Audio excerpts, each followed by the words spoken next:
c'est la défense de la nation. Tout ce qui nous réunit aujourd'hui, c'est la défense d'un vieux concept et d'une vieille réalité qui s'appelle la nation française. Voilà. Aujourd'hui, on sait qu'elle est en train de se diluer, donc elle se dilue de l'intérieur, elle se dilue de l'extérieur aussi, puisque les frontières sont en train de disparaître, on est en train de diluer la France dans des superstructures comme l'Union européenne ou même la mondialisation, et elle se dilue aussi de l'intérieur, car ce qui constituait la culture française, l'essence française, s'il y en a une, est aussi en train de disparaître. Donc du coup, tous les courants à l'intérieur du Front National, et ce ne sont pas des courants, c'est pas l'UMP, hein, ce n'est pas l'auberge espagnole, le Front National, mais toutes les sensibilités, du moins au Front National, ont ce point commun qu'ils défendent tous la nation française, voilà, dans son essence, dans sa nature et dans sa réalité.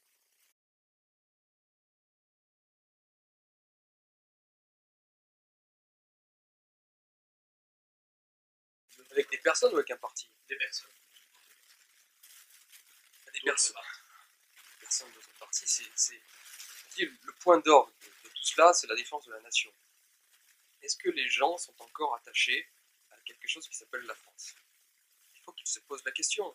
Si oui, alors à un moment, il faut qu'ils soient cohérents avec eux-mêmes. S'ils sont attachés à la France, qu'ils considèrent que l'espace français, l'espace national, est le plus efficace et le plus pertinent pour les défendre à tout point de vue, du point de vue de l'identité, comme du point de vue aussi économique et social, alors s'ils sont attachés à cette entité qui s'appelle la France, eh bien, il faut qu'ils rejoignent un parti qui tient le drapeau dans ses mains depuis 30 ans sans discontinuer, qui ne les récupère pas juste pour les élections électorales, juste pour les élections présidentielles et tout le reste, comme fait régulièrement la droite et comme fait aussi la gauche.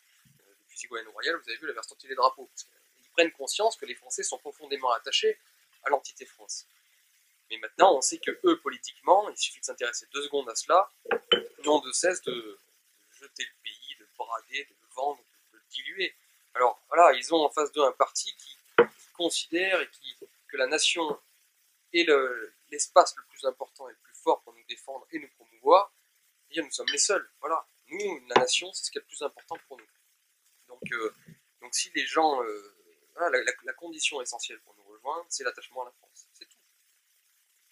Tout le reste est secondaire.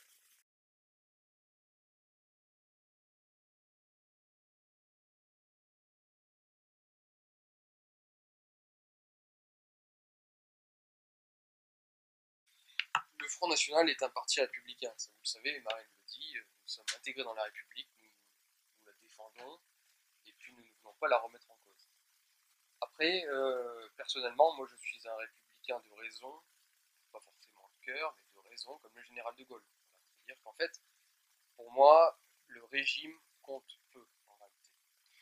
Ce que je vous disais tout à l'heure, c'est que, en préambule de cet entretien, c'est que la réflexion sur le régime idéal est une réflexion souvent d'intellectuel, qui est très intéressante, hein, il n'y a aucun problème, mais moi j'ai commencé par exemple avec ça. J'ai commencé à réfléchir sur la politique à 16 ans, donc je n'avais aucun rapport avec la politique réelle, et donc j'étais dans mes livres et je me demandais quel pourrait être le régime idéal, l'état idéal. J'ai commencé à amasser plein de notes, alors est-ce que c'est la République, est-ce que c'est l'Empire, est-ce que c'est la monarchie, si c'est une monarchie, est-ce que c'est une transmission héréditaire ou plutôt adoptive. On réfléchit à ce genre de choses. En réalité, on se rend compte avec l'histoire que c'est pas ce qui compte le plus. Ce qui compte le plus, c'est les hommes qui le font, c'est l'état euh, moral, et c'est l'énergie qui détermine la praxis politique. Par exemple, la 5ème République du général de Gaulle, je la prends. La République sous Hollande, forcément qu'elle ne nous fait pas rêver. Voilà. La monarchie sous Henri IV, je la prends. La monarchie sous Louis XV et Louis XVI, je la prends pas. L'Empire sous Napoléon Bonaparte, pas de problème, je suis bonapartiste. L'Empire sous Louis-Napoléon, sous Napoléon III, non. Donc c'est pour vous dire qu'en fait, ce qui compte, c'est pas vraiment le régime. C'est l'état du peuple, c'est l'énergie qu'il a, c'est la volonté qu'il met en œuvre pour être fort, pour être souverain, pour être libre. C'est ça qui compte. Je veux dire, c'est les hommes qui font les choses. Je veux dire, la 5ème République du général de Gaulle, celle à laquelle nous voulons revenir, dans l'esprit, elle nous correspond sans aucun problème. Voilà. Donc, Donc nous sommes républicains parce que les Français le sont, les Français sont attachés à la République, et donc on ne va pas remettre ça en cause. Euh, nous défendons certains principes qui nous paraissent effectivement très bons dans la République. Maintenant, je vous dis, moi, c'est pas, pour moi, c'est pas l'essentiel. Parce que la République romaine, par exemple, j'ai aucun problème avec celle-ci. Donc, je veux dire, le régime, demain, on passe en monarchie comme ça, par miracle. Si on a les mêmes Français, les mêmes élites dirigeantes, ça ne changera rien du tout. Voilà, c'est ça qui compte. Vous voyez, c'est plutôt les hommes qui sont à l'origine du régime.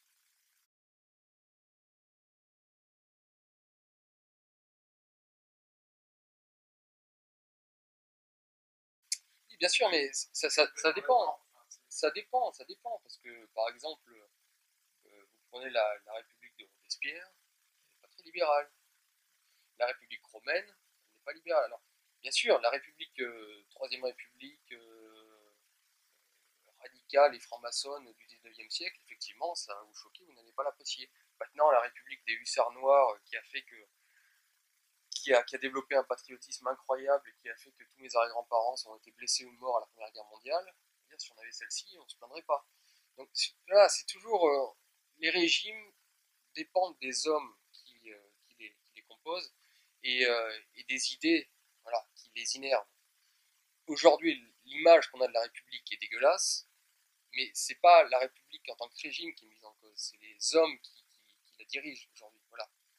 C'est ce que je crois, parce que la monarchie, vous êtes bien placé pour le savoir si vous vous intéressez à l'histoire de France, nous avons eu des grands moments avec le panache blanc royal, là il n'y a pas de problème, et puis on a parfois eu des étapes de la monarchie qui étaient franchement aussi dégueulasses et décadentes.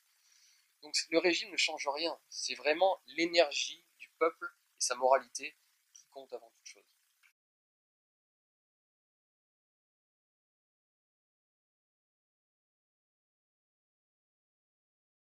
C'est une question intéressante.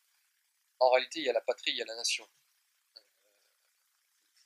On va dire que la patrie est un concept, une réalité plutôt, de droite, philosophiquement, et la nation est un concept de gauche. Et aujourd'hui, le Front National réunit justement dans son corpus idéologique à la fois la nation et la patrie. La nation, c'est une construction politique qui permet justement d'avoir une liberté, une souveraineté, une défense d'une certaine justice sociale, de mener une politique, d'avoir un rôle historique dans le monde. La patrie, c'est quelque chose de beaucoup plus charnel. C'est la terre, c'est pour parler un peu comme pareil, c'est la terre, c'est le sang, c'est aussi le mérite, hein, puisqu'on accepte être français, ça, depuis des siècles, ça s'hérite ou ça se mérite, mais c'est quelque chose qui appartient à l'ordre charnel. Voilà. Donc être patriote, c'est défendre ce que nous sommes profondément dans notre identité, et être nationaliste, mais là c'est un mot malheureusement qu'on ne peut plus trop employer, parce qu'il y a la guerre culturelle et la guerre sémantique a fait en sorte qu'être nationaliste c'était être méchant et être un tueur d'enfant, donc on préfère se dire patriote, mais être nationaliste c'est défendre effectivement la nation, et donc un espace politique qui aujourd'hui reste le plus efficace pour défendre à la fois les acquis sociaux et une certaine forme de matérialisme pour les Français, et également leur liberté sur la scène internationale et mondiale. Donc le Front National et Marine, je trouve, et le Front National aujourd'hui, comme depuis déjà des années et des années, est le seul parti qui arrive à la fois à défendre la patrie, c'est-à-dire l'identité, et également le concept de nation, qui est une construction politique qui est la plus efficace.